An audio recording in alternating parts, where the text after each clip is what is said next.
left to try to turn things around against the beast that is Tempo Storm. Can they do it?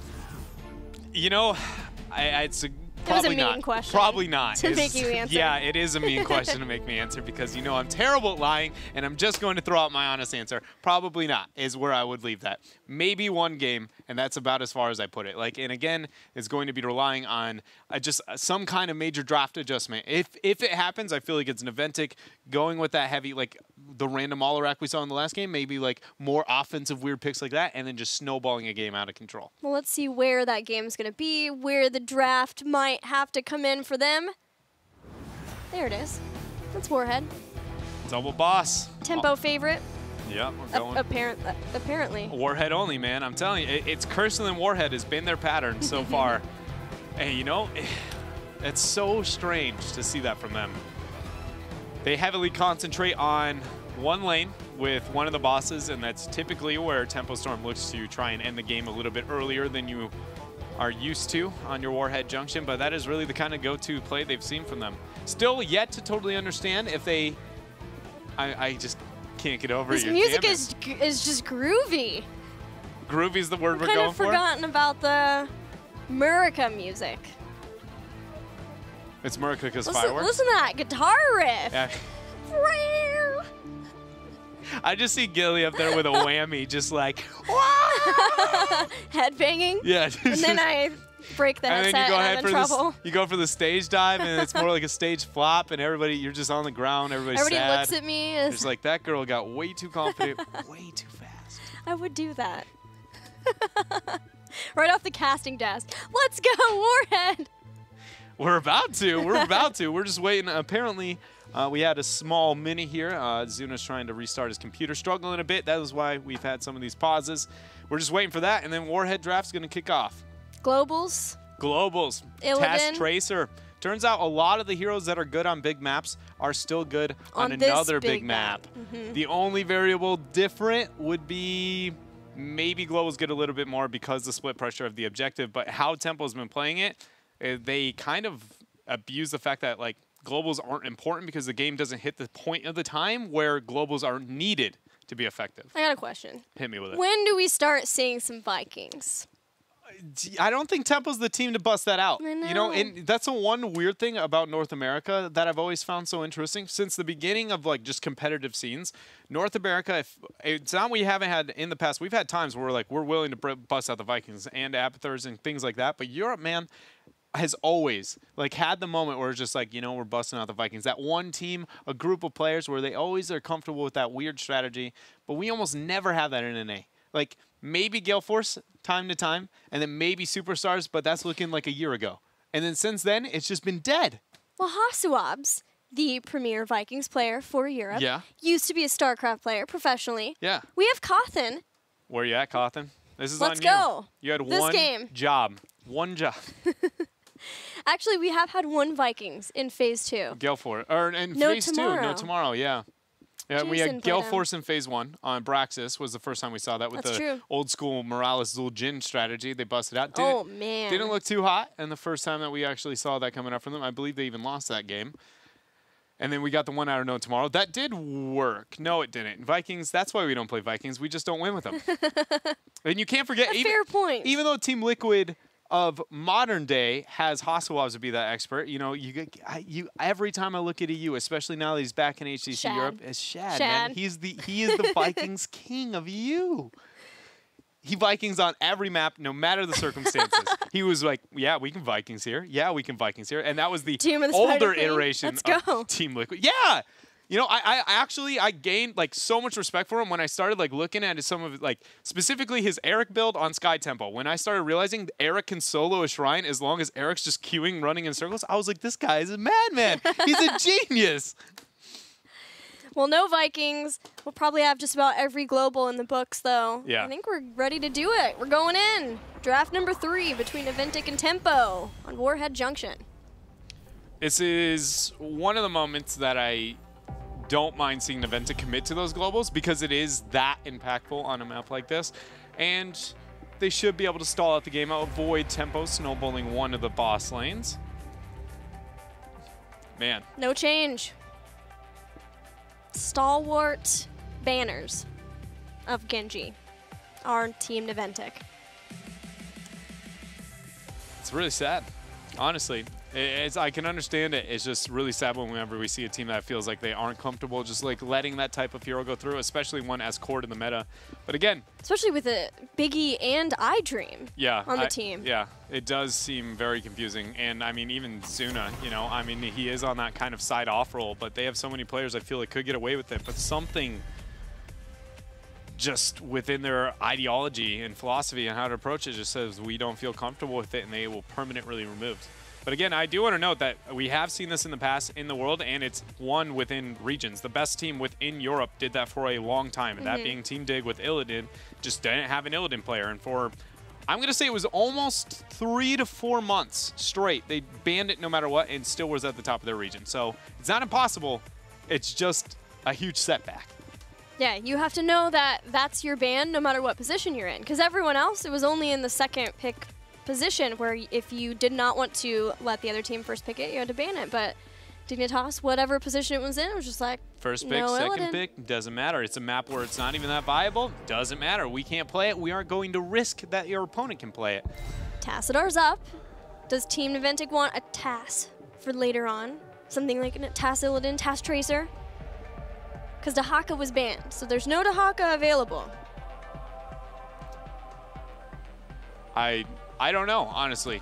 Naventic, the direction that they want to move, their priority has changed quite a bit. You can tell that they are still trying to figure out what they want to move. I wouldn't be surprised if they just kind of go with something we haven't seen before. I mean, they're like, this series is down to this game at this point in time. You might as well get a little weird with it. You know what I mean? Yeah. It's Warhead, too. It's a map that you can justify getting a little bit weird with it. You know, Tempo's the only one who's really forcing people's hands and to be able to play on this map unless they're comfortable dropping the ban. I want the Tass, or I want it to be just not a noob. I want Tass or something really kind of... Yeah, it's gotta be Tass. Yeah, set me off onto something a little bit weirder. So now Tempo has the opportunity to get Abathur if they want Abathur. Again for Cawthon. A noob Barak, though, is still there. Is it a noob Uther again? It's a noob Uther again. Sticking to a bit more meta-slave-ish. I would be interesting to know, now after this series, do you know specifically how much Tempo and Team Freedom scrim? Do you feel like it's very much? I don't know how much. I don't know specifically those two either, but I do feel like they both show drafting trends of that kind of top half is very meta-slave, or the back half is a little bit less. It's not as consistent as Team Freedom, but it's something you keep in mind, and we'll see if they keep up that kind of trend moving forward.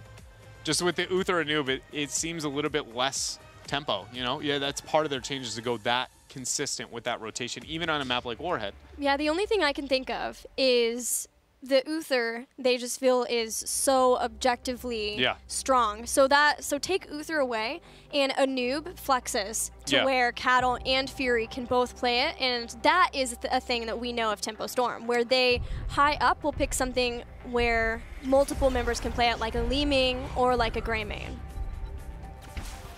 Ario is going to be that pick there for Naventic. I thought it was going to either be the Illidan or we would see the Abathur pick up there. I would have adored an Abathur rotation there, because one of the cool things about Abathur is you don't always have to have the hyper carry. We see it almost always, and I'm surprised we don't see other teams venturing. It's just like, Abathur's pretty dope as long as you have a good hat target. You know, you don't need anything too wild. Arthas is one of the best hat targets in the game. Then you can force an Illidan ban later on, or fear of the Illidan manipulation. Now this commits very much to, we know what we can expect from Naventic. The Illidan is still a bit of a concern, but maybe not quite as much. Because again, Tempo has 2 more picks that they get to deny a little bit more. Do you feel like Team Naventic would have been okay to have both Tassadar and Abathur if... Are there a lot of heroes that can kind of be the one true damage dealer within that?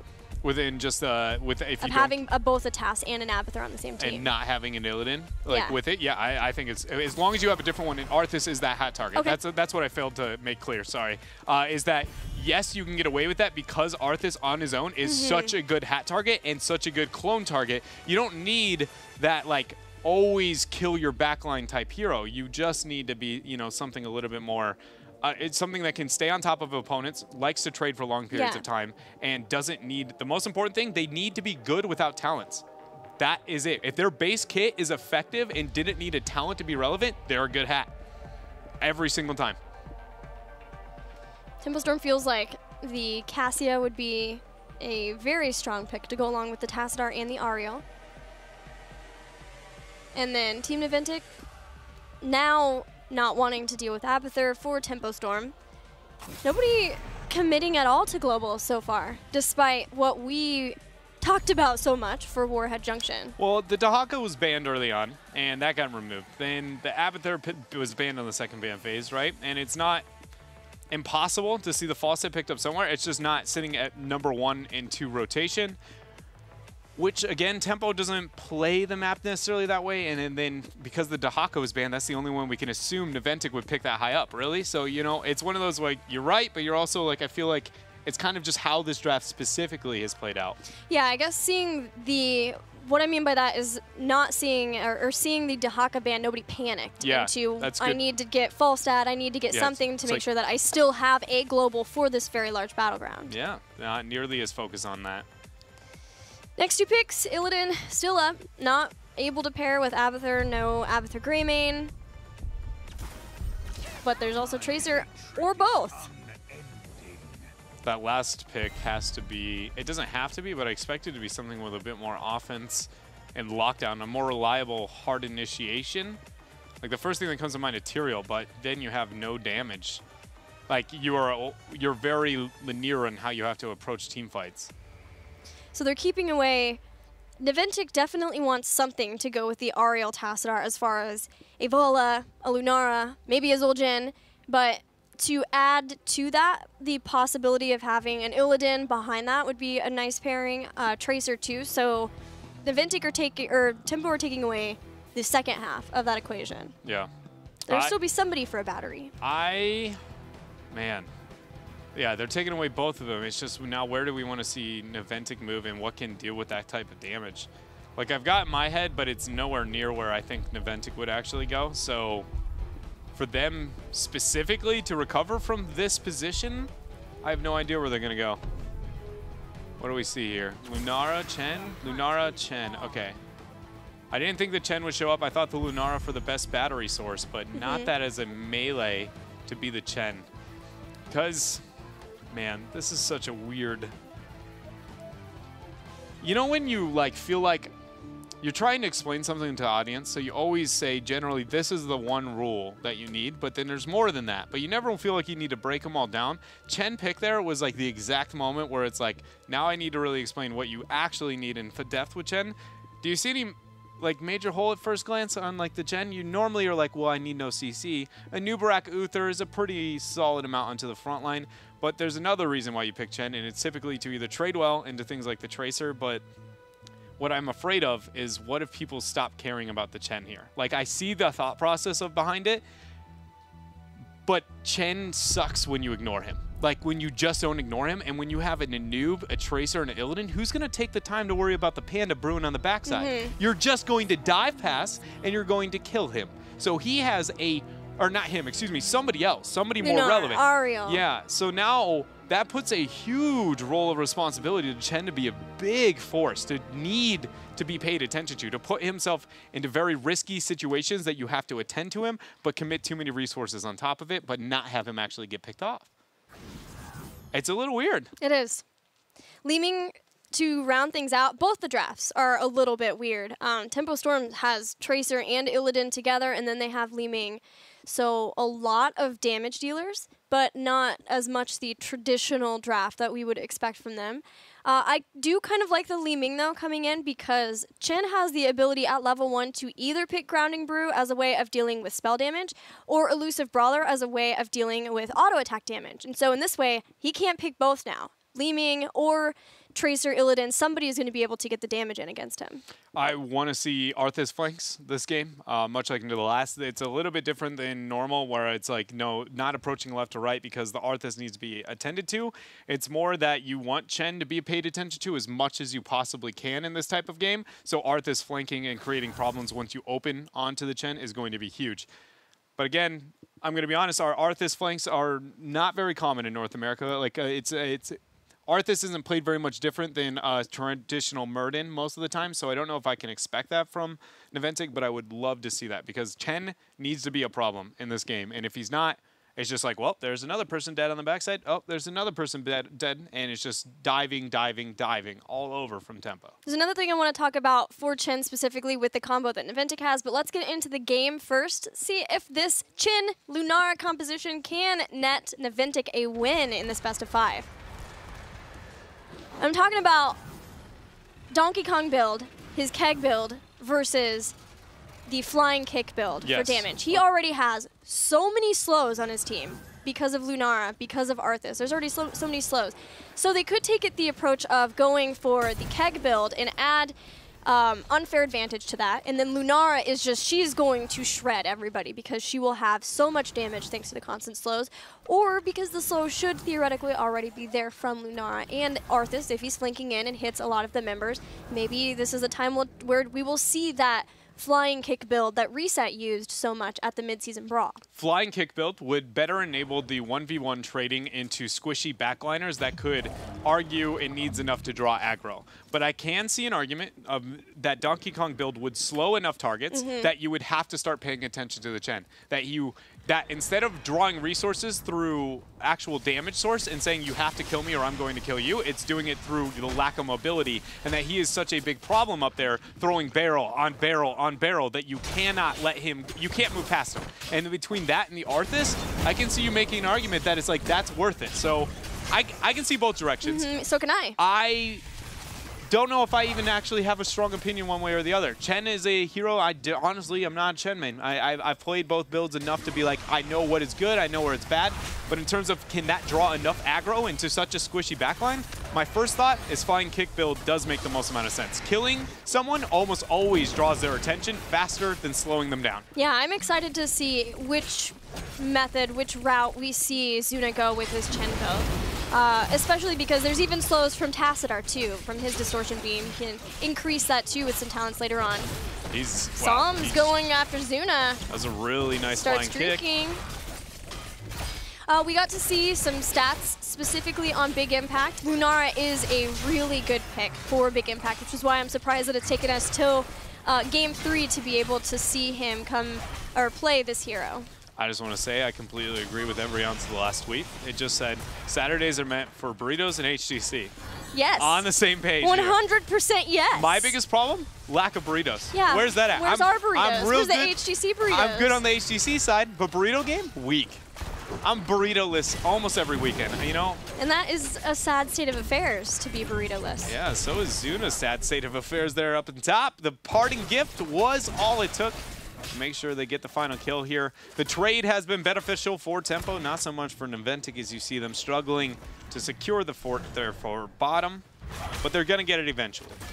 Nukes have been picked up, and Tempo Storm doing what they love to do on Warhead Junction, which is to take that nuke directly to a lane where they've already taken a fort down and shoot it at some of the structures in that lane. Later on, being able to get the boss in this lane, this top lane will be a constant bruise for Naventic now that Tempo Storm has found an opening. Yeah, and if anybody at home may not know, the scaling of the turrets and all the forts are very, very different. So taking those keep turrets like that in experience is worth a lot more than taking a fort turret here or there. The front wall of the keep is not equal, not even close to equal to the front wall of the fort. So seeing that early pressure right there is so very good. And that's what I had a little bit of criticism towards some of the teams we saw playing yesterday with the early game decisions. It was rather than taking a keep front wall, it's like looking towards the boss. And I like the tempo. I mean, obviously with this spike, they weren't going to question that, but that they're already thinking about how do we open up the win condition. And that's kind of their Warhead strat. It's part of the reason I think nobody's willing to like play with them too much on this map is because they just all in one lane. And then it hits the point where it's like, boss is going to be a problem, and we have the Illidan. What are you going to really do? And look at the experience advantage they've already amassed, sitting at just now getting their level 7. When the next Warhead phase comes around, if they continue to have an advantage and have 2 to 3 of the Warheads that spawn in that phase, they can either use those to try to get the boss or use those along with the boss and get an extremely early keep off of it. Right. Oh man, Zuna. He's still willing to dabble in this lane. He's got Arthas behind him, so it looks like they're going to try and move up. But even then, I don't know if Arthas is enough to be that intimidating. You see Beakhead, he's like, you know, I don't know if we really can get away with this that well. As Cattle still's been going around shooting things as fast as he possibly can on the Tracer. Even looping around here. iDream isn't, like, the reason Tempo's camping or wants to try and get the pressure around iDream like that is, like, he's the one with the actual missile, right? Trying to pressure him is the best. But it's a Tassadar. Missile. Shielded. A Howling Blast landed. The Detainment Strike did not, though. If it waited half a second, could have done it onto the fort. Maybe enough to get the kill. Still slows. Poisons, really, on top of Salmon. Big Impact's coming in, trying to get that kill, their first kill of the game. But with an orb, Li-Ming scares away the rest of Team Naventic. Looking at the talents that we have so far, we do have one. We've got Deadly Strike at level 4, Flying Kick build. Splintered Spear, of course. And Holy Shock with the Holy Light build for Uther. So June going for more of the Holy Light, Holy Shock that we occasionally see from him, I think, specifically. Yeah, and it's when we see it is when they build a comp that is never wants to be the ones responding to a fight being started. They're just going, yes, we want to start this fight, and yes, we are going to end it as soon as possible. And imagine that with an Illidan Tracer Li-Ming. I'm not surprised to see that coming out from June. Yeah, Li-Ming even got Charged Blast, too, just trying to add that single target damage. 3 of the nukes picked up in that last phase from Tempo Storm. Team Naventic got 1, along with the one that they had before, and are starting the boss in the bottom. Worth. Nobody got the punishment. Boss is now started. Tempo knows they're closing in on 10. Naventic has the all in right now or walk away completely, and their body language is indicating they want nothing to do with it there. Just Tempo is way too close to 10. And now is when Illidan starts the boss. Imagine that. And here's the early keep, and then they're going to win the game with the 10 spike, or they're going to wipe onto the core. There's no mule on the other side of the table. All right, to be fair, Tempo, I've never seen them actually all in the core this early. I've only seen them do this strategy with the intent to get the keep. But this is no surprise. Naventic, if they've ever seen this, ever seen Tempo post-mid-season Brawl play this map, they should be assuming they're 100% on that boss. Yeah, and they're trying to get at least a boss of their own, but what they need to make sure that they're doing is trying to get heroic abilities at the same time. They've got Chen in mid trying to soak that lane, but Tempo Storm gets the boss very quickly. They're heading down. Tracer already drops 1 nuke. They're looking at it.